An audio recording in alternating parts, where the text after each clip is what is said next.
Hello friends, family and kind-hearted supporters. Let me tell you a story that could change how we eat and connect in our city. My name is Dwayne, and I grew up surrounded by the vibrant flavors, laughter and warmth of Jamaican cooking. Food for me is more than just a meal, it's a celebration of heritage and a way to bring people together. That's why I'm launching the Reggae Roots Market, a mobile grocery shop and kitchen on wheels, serving up authentic Jamaican takeout and a selection of fresh local foods right here in London. Just imagine, proper jerk chicken, spicy patties, hearty idle stew and fresh British produce, all from a van parked in your neighbourhood.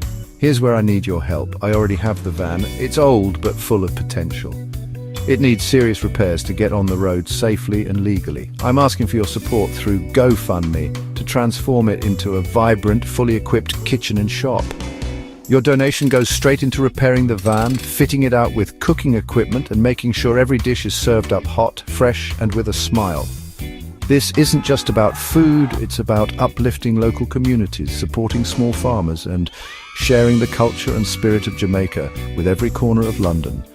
I believe everyone deserves access to delicious, affordable food. Food that tells a story and brings people together. With your help, Reggae Roots Market will be more than a business. It'll be a rolling celebration of culture, community and connection. So if you've ever craved real Jamaican food, or you're passionate about supporting local, please check out the GoFundMe link in the description. Let's roll through London with flavour. Thank you for believing in Reggae Roots Market.